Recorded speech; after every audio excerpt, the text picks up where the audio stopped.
Poco X3 Pro যদি হঠাৎ করে ডেড হয়ে যায়, টেনশনের কোনো কারণ নেই। আমি আছি রিপেয়ার করার জন্য। কিন্তু শর্ত একটাই, ফোনটি কিন্তু কোথাও দেখানো যাবে না। কারণ ফোনটি দেখানোর পর যখন হতাশ হয়ে আপনি আমার কাছে পাঠাবেন, ততক্ষণে কিন্তু আপনার ফোনটি পার্মানেন্ট ডেড হয়ে যেতে পারে। তো আজকে এরকমই একটি ফোন পাঠিয়েছেন, দেখুন অনেক ভালোবাসা দিয়েছেন। ফোনটি আসলে উনি ঠিক হওয়ার জন্য অনেক আশাবাদী। কিন্তু দেখুন, ওনার ভিতরে যদি এই প্রাণটা থাকে তাহলেই কিন্তু ফোনটি রানিং হবে। তো ফোনের রেসপন্স একদমই নেই। দেখুন, চার্জিং লাগিয়েছি, কোনো রেসপন্স নেই। মানে চার্জিংয়ের যে লোডিং 0.1 অ্যাম্পিয়ার বা মিলি অ্যাম্পিয়ার টানবে, সেটিরও কোনো রেসপন্স নেই। তো ফোনটির ভিতরে কী অবস্থা আছে জানি না। একটি বিষয় বলি যে এই ফোনগুলো আসলে রিপেয়ার করতে দিয়ে হচ্ছে না, এরকম ফোন কিন্তু সংখ্যায় কম নেই। কারণ প্রতিদিনই অনেক ফোন আসে যে ফোনটি হচ্ছে না, ভাই একটু দেখেন একটু দেখেন। কারণ ফোনগুলো রিপেয়ার হওয়ার আগে তখন যদি তারা নক দেন আমাকে, আমি কিন্তু তাদেরকে বারবারই বলি যে ফোনটি অন্তত এইটুকু বলতে পারি যে ইনটেক আছে এখনও পর্যন্ত, ফোনটি কিন্তু রিপেয়ার হবে।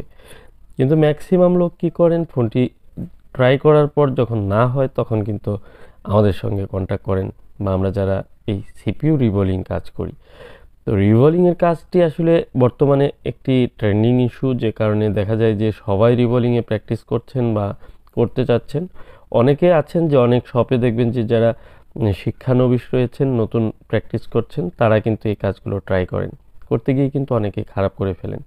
এখন কে এক্স্যাক্টলি এই কাজগুলো করে আর কে করে না, সেটি কিন্তু আপনার জানা নেই, যে কারণে এই ভুলগুলো হয়ে যায়। যেমন আমার শপে 4-5 জন লোক থাকার পরেও একমাত্র সিপিইউ রিবলিং কিন্তু আমিই করি। অন্য কেউ এই কাজটিতে কিন্তু হাত দিবে না। তো অবশ্যই এই বিষয়গুলো গুরুত্ব দিয়ে কাজ করতে হয়। আর আপনার ডিভাইস, আপনার কাছে আপনার ডিভাইস কিন্তু অনেক মূল্যবান। আর সেটি যদি মূল্যবান না হয়, তখনই কিন্তু দেখা যায় যে এলোমেলো কোথাও দেখিয়ে নষ্ট করে ফেলেন। কারণ আপনি যখন গুরুত্ব দিবেন, তখন কিন্তু এই কাজটি যিনি করবে তিনিও কিন্তু গুরুত্ব দিবেন। আর এই ফোনটি যিনি পাঠিয়েছেন তাকে বলা হয়েছে যে এটির র্যাম খারাপ, র্যামটি চেঞ্জ করলেই ফোনটি ঠিক হয়ে যাবে। তো আসলে প্রবলেমটি কি এক্স্যাক্টলি আমি আপনাদের এখন দেখাবো।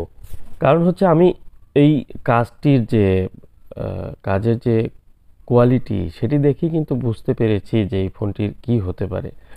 আর আপনাদেরকেও দেখাবো। দেখুন, এটি আইসির মাঝখানে কিন্তু ফুলে গেছে, এবং কি এটি ড্যামেজ, এটি একটি ফিজিক্যাল ড্যামেজ।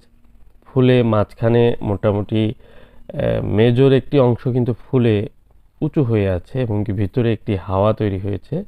তো এই যে এরিয়াটি, এই এরিয়াটি ড্যামেজ হয়ে গেছে, এবং কি এটি ফিজিক্যালি ড্যামেজ। আর এই ড্যামেজটি কিন্তু রিপেয়ার করা সম্ভব না কোনোভাবেই।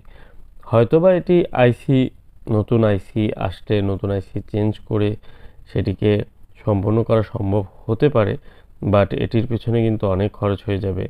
আরও কিছু প্রবলেম রয়েছে, সেটি আপনাদের দেখাবো। দেখুন, যিনি কাজ করেছে, এটির পাশে যে গ্লু কাট করে থাকি আমরা, আইসি সাইটে আঠা থাকে, সেগুলো পরিষ্কার করে থাকি।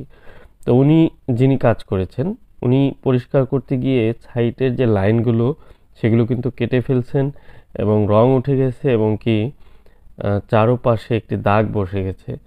আর কাজ দেখেই বোঝা যাচ্ছে যে এটি কাজের মান আসলে ভালো হয়নি। আর অনেকে আছেন যে এই কাজগুলো অনেক লো রেটে করেন, বা অনেকে কম টাকায় করার চেষ্টা করেন। কম টাকা খুঁজতে গিয়ে কিন্তু অনেকে এই প্রবলেমে পড়েন।